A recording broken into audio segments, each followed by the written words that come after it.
This month saw two of the world's biggest cultural events take place.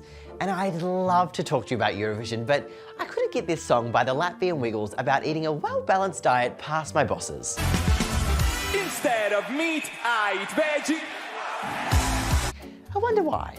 So let's talk about the Met Gala and the dress that everyone is still banging on about weeks later. You might have seen my girl Kimmy K doing something really off-brand for her, sparking controversy. She wore Marilyn Monroe's history-making dress from her 1962 performance of Happy Birthday, Mr. President. Happy birthday. The dress itself is part of fashion history. It was custom made for her by French costume designer Jean-Louis and a plucky 21-year-old upstart by the name of Bob Mackie. Jean-Louis dyed the fabric to match Marilyn's specific skin tone before sewing it onto her naked body. And if that's not a dress specifically made for one person, I don't know what is. The idea was to come as close to the illusion of nudity as possible, which wasn't easy in the censorious 1960s. Pushing the limits of sexiness as far as possible? It sounds like Kimmy and Marilyn are cut from the same cloth. So, who wore it better? Jokes, it doesn't matter. But what does matter is wearing a dead lady's extremely famous dress. Well, that's according to the commentary, which is still raging weeks after the gala. Horrified conservator Sarah Scaturo voiced her concern that now other historical collections will feel pressured to let celebs wear priceless garments. You can see why the costume folk were mad.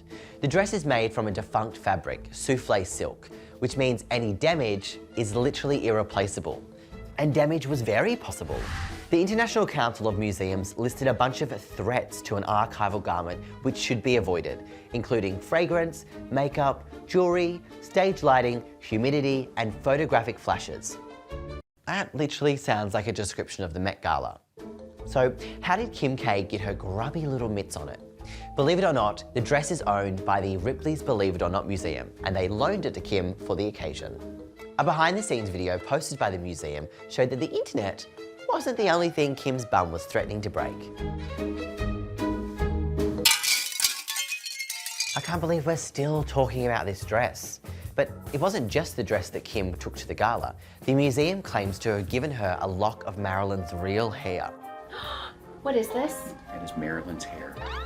Some experts say that the lock of hair is a fake, but Ripley say that it's been authenticated by John Resnikoff, one of the most respected and trusted experts in the field of hair collecting, which is the creepiest job in the entire world.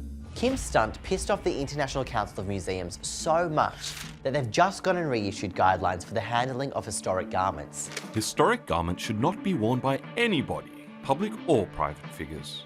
But if you ask me, if they cared about this bloody dress so much, they shouldn't have let it be sold to a novelty museum. I wonder how the legendary Bob Mackie would feel about a Kardashian wearing his dress. It was designed for her.